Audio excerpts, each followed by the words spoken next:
Greetings, everyone, and welcome to another edition of Wolvenreign. Today on Wolvenreign, we'll be reading a fan fiction by the name of Koherance by the author Faith 3. It's for the series Doctor Who. Now then, let's begin. Are you sure you're all right? Rose eyed the doctor with open concern. He swept his soaked fringe back off his face and squeezed his suit jacket until icy water splashed all over the TARDIS floor, eliciting a few choice beeps from the annoyed consul who didn't particularly like her circuits being doused with freezing water, thank you very much. Yep, right as rain. Rose rolled her eyes as she appreciated his own pun. She didn't think it was very funny. He said he'd only be gone a few minutes, and that was several hours ago, and she could still hear the major downpour that the doctor had been caught and hammering against the TARDIS doors like thunder. Sounds more like a flood, Rose said as she reached over and plucked a droplet of frozen rain, hail, from his wet hair. Should we start gathering 2 of every animal? He shrugged, which turned into a half shiver, and Rose's face fell. Seriously, you're gonna catch cold or something. Go and have a shower, yeah? A hot one, and I'll make you tea, okay? I'm fine. His words were almost lost by the chattering of his teeth. Rose put her hands on her hips and pointed to the door. Go, now! The doctor gave another shudder and pouted. All right, only because I'm cold. He walked to the door and turned around quickly. Can I have biscuits, too? Rose smirked. Sure. On toast? Shower! Rose pointed again, and he hurried off. Rose carried the tray carefully to the doctor's room and knocked lightly on the door, juggling the full tray so that she had one hand free. Doctor, are you decent? There was no reply from within, and so she called again. I'm coming in, okay? There was still no sound as she pushed open the door and edged into the room. Rose had been in the doctor's room plenty of times. He often called her in when she was passing to ask her opinion on something or just to chat.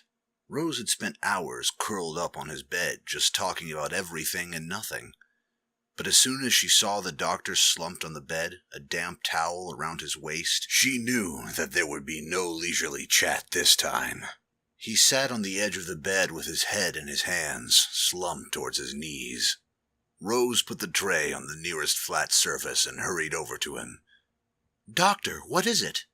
He lifted his head as if it were the heaviest thing in the room, and Rose gasped at the blue shimmering at the edges of his brown eyes. It was like a thin film of tears covering his eyes in a deep blue, crystalline and glittery. It was beautiful, but also very, very alien. Rose? He said faintly as she stepped towards him nervously. Are you okay? Your eyes have gone all weird. There was a strangled sound from his throat like weak laughter, and his hands dropped from his head. Weird? Blue and shiny, she explained. Are you all right? Nope. Rose frowned at his voice. It sounded kind of dopey and slow, almost as if he was finding it hard to form the words. Doctor? Alien physiology. He blinked rapidly and swayed. Rose stepped forward to steady him and gasped as her hand made contact with his skin. You're burning up! Usually the doctor's skin was several degrees cooler than humans. Holding his hand was like touching a cool glass on a hot day, and when she'd ask, he'd explained it as a byproduct of a binary vascular system. Normally she liked how his hand felt in hers, but now it was uncomfortable to even touch his flesh. It felt scorching. Burning, on fire, put me out, lots of water, fizz for physiology, the doctor muttered, sounding drunk. Rose reached over and ran her fingertips over his forehead, her frown deepening as he turned his face into her hand, seeking the coolness of her palm. What's wrong with you? Gallifreyan heat fever, he said, suddenly serious. Burning infection, infestation, and infatuation. Infection. Did I say that already? He blinked up at her. Rose, is it dangerous? Very, very, very. He nodded gravely, staring at her shoulders, and then broke out into a huge, beaming grin. "Is what dangerous?" "Heat fever," she reminded him. "Ooh, who's got that then?" His eyes widened in interest. Rose was starting to get a very bad feeling. "Doctor, you said you have Gallifreyan heat fever. Is it dangerous?" "Oh, that!" He waved his hand dismissively. "Pfft, nah. Nope, nuh-uh, negative. Negative amundo, 9, zip zilch. Mostly harmless." He giggled, the sound very odd in the still room. Right. Rose stared at him, not liking the way he wasn't able to focus on her. "So, what's it doing?"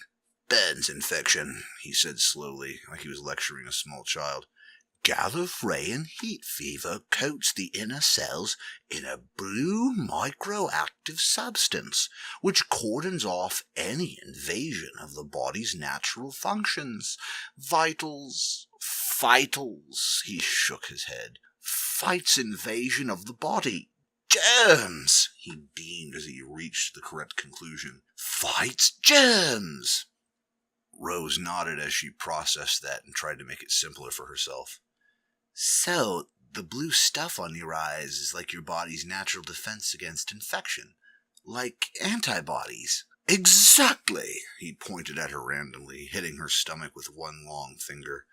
"Exactly. No, it's like antibodies, but it interferes with normal responses. I can't see and my words aren't coming out properly. Properly," he corrected himself with a sheepish grin. Knowing that he wasn't in any danger made her relax, and she smiled at the dorky look on his face. He was so cute when he was like this. "I sort of figured that myself." "There is a chance," he said seriously, "a very small chance that I could become a teensy tiny bit less coherent than usual." Rose bit back a laugh. "Right. But I'm sure I won't," he nodded in satisfaction. "I'm superior, me. Superior. Ooh, soup!" Rose couldn't help but giggle at his erratic behavior. "Is there anything else I should know about this heat fever?" "I might get a bit hot. Nothing different from usual." "Foxy me. Isn't that right, Rose? Am I hot? You never did answer me. Am I sexy, Rose? Do you think I'm sexy?" he asked curiously. Rose shook her head in delight at this ridiculous side to him. "You're delirious, if that helps." He looked up as if thinking about it. "Yep. I think you should get into bed." "Aren't I already?" He looked confused. "You should be in bed with heat fever. You can get very hot and disorientated. Sometimes you can get sick and throw up, and that's very unattractive." Rose maneuvered him until he was sitting against the headboard, propped up against his pillows. "Yes, it is," she agreed. "Do you know what's also unattractive?" "What?" "A slitheen!" he shuddered. "Very unattractive. Like Brussels sprouts. Regurgitated Brussels sprouts with mold." Rose winced. "Nice imagery there, Doctor." "Thanks." Rose pulled the duffet up around him, tucking him in tightly. "Well, we'll get you all tucked in nice and warm, snug-like, yeah?" "Snug as a bug in a rug." He grinned absurdly and then grabbed her for her hand as she tried to move away. "Rose, I have to tell you something, and it's very important." "What?" "I think," he frowned, "I might be sick." She stepped back quickly, pulling her hand from his grip. "No, not sick, just sick." He rolled his eyes.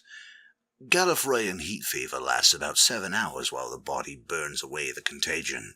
But the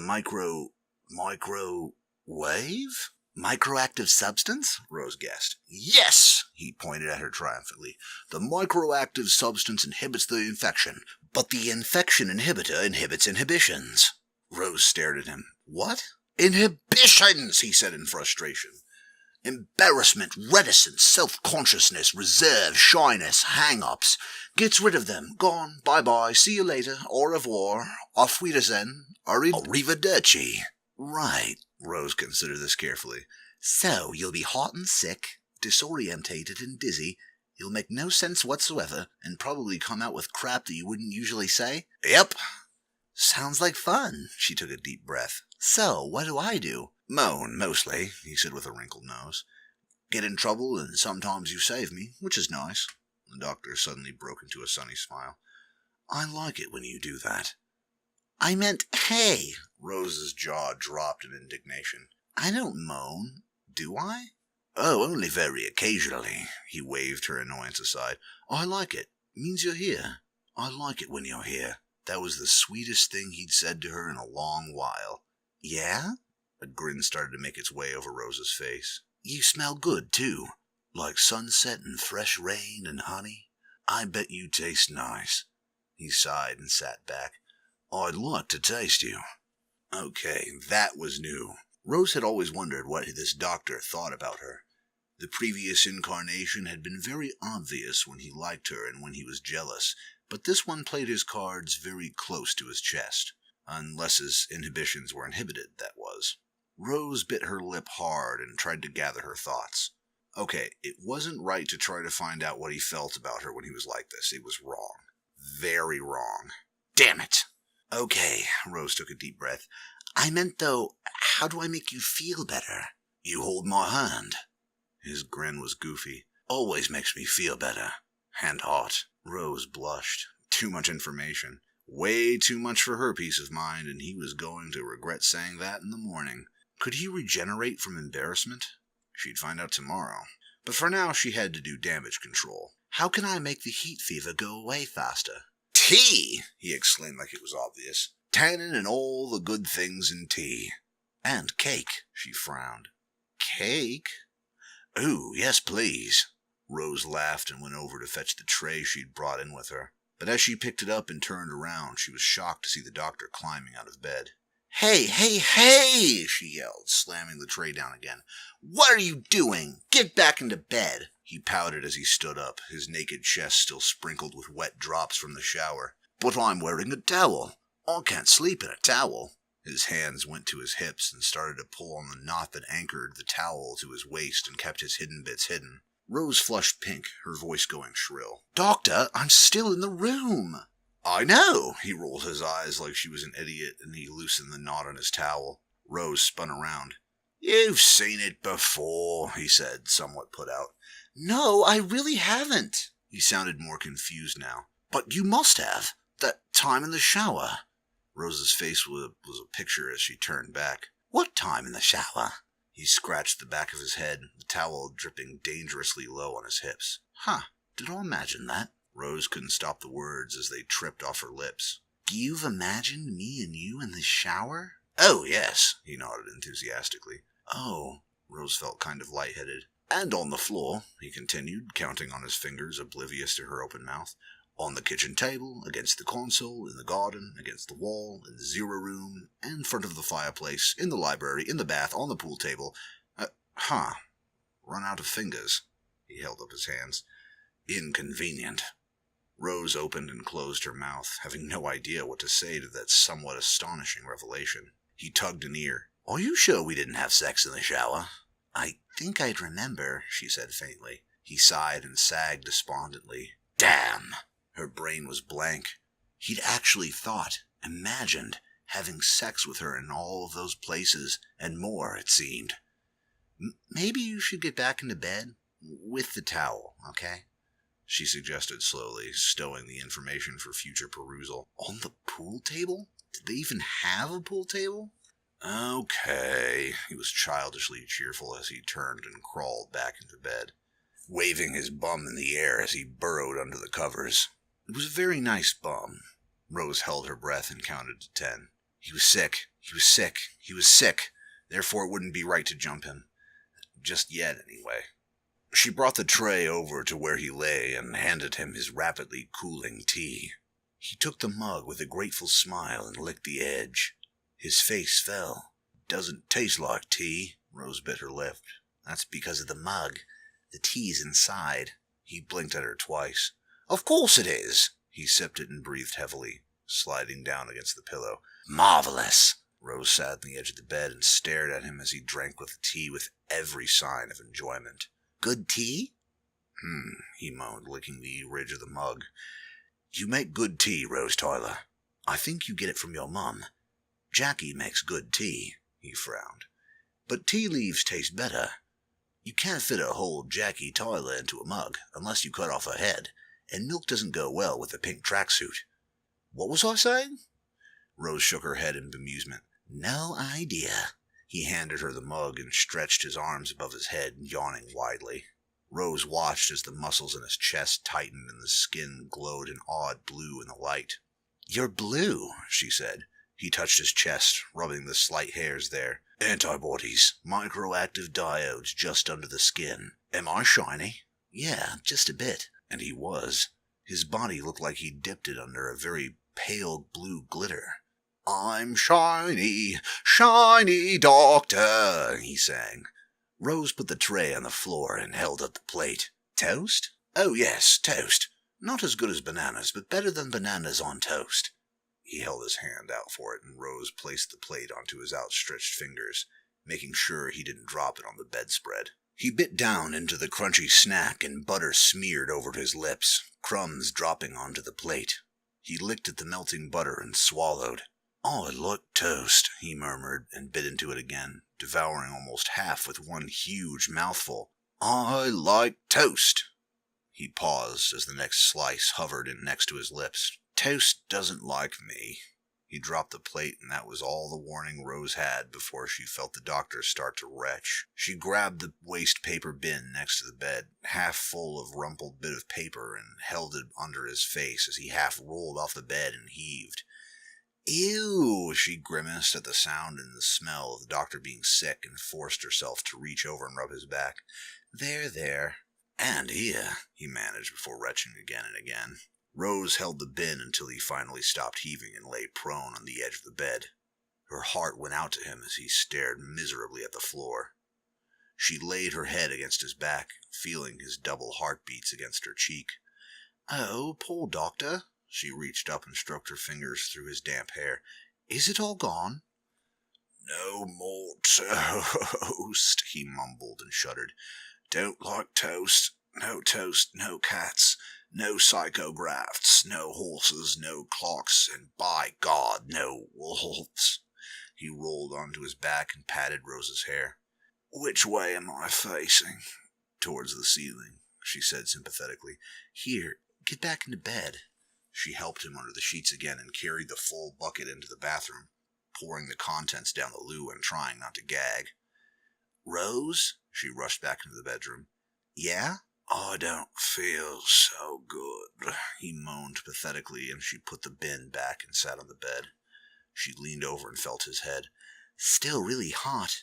I know, he giggled weakly. Rose thinks I'm hot. We knew she used to, but she still does. Rose thinks I'm hot. He was. But he was also very ill and starting to have a conversation with thin air. Rose looked around. Who are you talking to? You. He gave her an odd look, and Rose decided to give up on trying to make sense of what he was saying. She couldn't usually manage it, so how on earth she thought she'd do it when he was ill was anybody's guess. He smoothed his fringe down. Maybe you should just sleep through this, yeah? Time Lords, he said in a superior voice, do not need to sleep like apes. Our physiology is much more efficient. Rose poked her tongue out at him, even though he couldn't see her. Even ill, he was mocking humans. He smirked. I can hear your tongue, you know. I'll bet you're sticking your tongue out at me. I'm not, she blushed. He shrugged. I like it. What? Your mouth. Thanks, Rose hedged. Apart from, being all sick and everything and never shutting up, yours is pretty nice, too. But you won't kiss it, he pouted and crossed his arms like a child who'd been denied a treat. What? Rose started to feel like a broken record, left in the twilight zone. Oh, you wanted to kiss me when I had big ears. He poked down his own smaller lobes. But small ears? No, it takes a mad piece of skin to get you to kiss me, you Rose Tyler. He poked towards her, missing her nose by a good few inches. You don't want to kiss me. Rose opened and shut her mouth again. Do you want me to kiss you? Duh! He rolled his eyes. It's the ears, isn't it? You like big ears. Big ears mean big headphones, earplugs, hats. Bigger hats! He peered at her hard, or where he thought she was, eyes hovering around her chest area. Would you kiss me if I had a big hat? Rose pressed her hand to her mouth, determined not to laugh at him. Sure. I'll get a big hat, he said in satisfaction. A really big one, with tassels and fruit on it. Bananas, and a scarf. On the hat? No, don't be silly.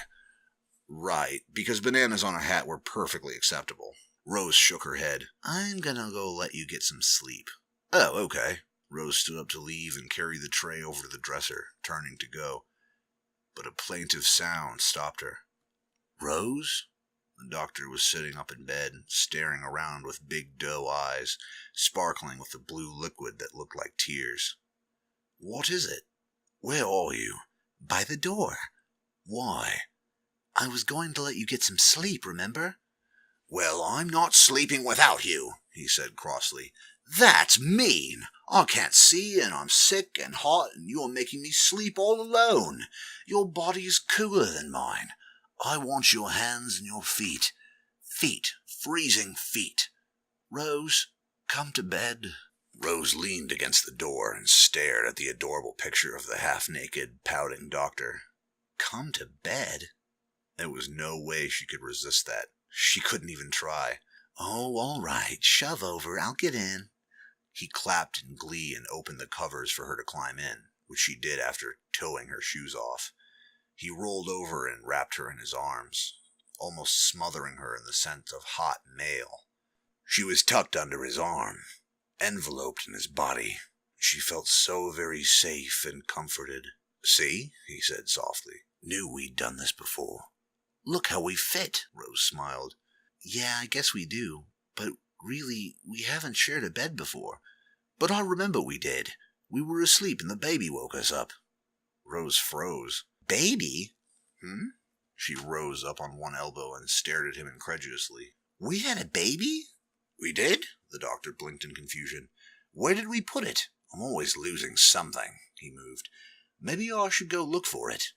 Rose grabbed his arm and took a deep breath. We don't have a baby. Huh, don't have to go look for it then.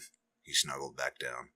Rose wasn't letting him get away with that, however. She poked him. Did you imagine we had a baby? No. Okay. She settled back, relieved as well as oddly disappointed. We had 3. What? She shot up again, staring down at her incoherent, slightly psychotic blue doctor. 2 boys and a girl and a dog with no nose, but no cat, he yawned. Street corner, taxi, 2 a.m., and a picket fence and carpets. He had actually fantasized that they had children, and a house and a life together? Rose was blown away by the revelation and stared at him for several long seconds before he reached for her, pulling her back into his embrace. She couldn't stop thinking about that. The doctor had always been adamant that he didn't do any of that stuff. No normal life, no families, no carpets and windows, and no matter how much Rose wanted to keep him, she could never see the doctor doing any of that. Ever. Bit domestic for you, isn't it? She said somewhat sadly. Yeah, but domestic with you, he said tiredly. It's not so bad. Yeah? Yes. Rose couldn't help the smile that slipped over her lips at that, but it quickly faded as she imaged it herself. A normal life. It just didn't feel right without a big blue box in the back garden, stars and adventurers and running for their life. How would you save the world if you were stuck in a house? Rose shook her head and slid up against him, allowing herself to relax. You'd be bored within a week. You don't know everything about me, Rose Tyler. I once lived in one place for over a year. Had a car and curtains and everything. Really? Bessie. He yawned again. Who? Yellow car. Like a yellow submarine, but didn't go underwater. Had to go there to save the world from green sea monsters. Bessie couldn't go underwater, and Joe didn't want to, but I still saved the world. I'm a genius. I can reverse the polarity of the neutron flow and everything. Genius. Rose hadn't a clue what he'd just said, but that seemed kind of on par for the course. Yeah, dead clever. I am. You can't even make proper toast. He swallowed. Don't mention toast. Rose grinned at the half-closed eyes, knowing they couldn't see her. Does your stomach still ache? Yes. Rose put her hand on his taut skin and rubbed in little circles until he practically purred. Rose, he sighed happily. Warm rose, cool rose, my rose, all mine. Yours? Her fingers tilled until he prodded them. Yep. Says who? Me. I'm the boss of the universe, don't you know? She giggled. Sure you are. I am. I can do anything. He arched like a cat and then gave a tired, smug grin. Rose said so. Did she? Yep. He popped his pea and nodded. Rose said, don't give up, Doctor. You'll think of something. You can do anything. Rose blinked. When did I say that? He shrugged. Always in my head. When I think I can't do it, Rose says I can. She was almost flattered by that. So, I'm like your confidence? I say you can do it, so you do? He hummed sleepily. I save planets or save the universe or save Rose. Yeah, you do. I save my own life with 8 words, you know. Oh, yeah? Rose said as she snuggled against him, almost asleep. What were they? He snuffled his nose into her hair and inhaled deeply. What was that? Rose grinned, her eyes closed and sliding into slumber. The 8 words that saved your life. He kissed the top of her head and closed his own eyes. Did I mention it also travels in time? Rose stilled, even as she heard the deep, heavy breathing that signaled the doctor's slide into sleep. Although Rose had felt that she couldn't sleep after that particular bombshell, she very quickly followed the feverish doctor into sleep, only awaking a few times to the doctor's muttered tirades about fish and some annoyance that Leonardo was using the entirely wrong shade of green. What eventually disturbed her sleep wasn't the TARDIS's usual morning wake-up call of Tibetan chanting or the lights coming on, but something poking insistently into her hip. She brushed at it in irritation and heard a sharp gasp of air from somewhere around her ears, and her eyes popped open, looking straight up into the horrified eyes of the doctor. Rose? He yelped. What are you doing here? In bed with me? He pulled back, looking confused. Did something happen? What did we do? Nothing. Rose held her hands as she backed away. Fully dressed, see? He calmed down slightly, and there was a faint look of disappointment in his expression. Right, of course we didn't. I would have... So why? Am I in bed with you? She completed, raking what she had to be the worst case of bedhead in history. You got Gallifrey and heat fever, and you asked me to stay for the company. His eyes got wide. I did? Rose frowned at him and reached for his head. His temperature was back to normal. Well, normal for him anyway. He pulled back from her touch and hastily rearranged the bed sheets. You don't remember? No, he scratched the back of his head shyly. Heat fever usually wipes all memories of infection out too. Don't remember a thing. Oh. So he wouldn't remember telling her about his fantasies or throwing up or the adorable little rambles? The blackmail potential was going to be fantastic. Did I say anything embarrassing? Rose bit down on her lip, a smirk edging around her mouth as she thought about the night's revelations. Oh, you know nothing, really. Right, he sagged in relief, and Rose rubbed her hands together. I'll go and make some tea. Tea? Yes, tea. She clambered out of bed and headed to the door, half turning as she reached the handle. By the way, Doctor. Yes, he said nervously. Do we even have a pool table? Do you have an awesome voice? Do you like Warhammer, explosions, and ponies? If you want to work with us in a massive collaborative project, then send us your auditions for parts in Ironhearts, the epic adventure comedy about the servants of chaos and harmonious ponies getting along so they can beat up some Tau squatters. Some of your suggestions can also become collabs, so keep those coming in the comments. Intro music and accompanying graphics put together by Annanychus and Regex Rationalist.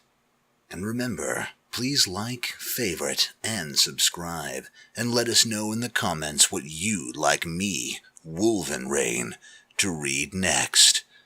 You've been listening to Wolven Reads. Good night.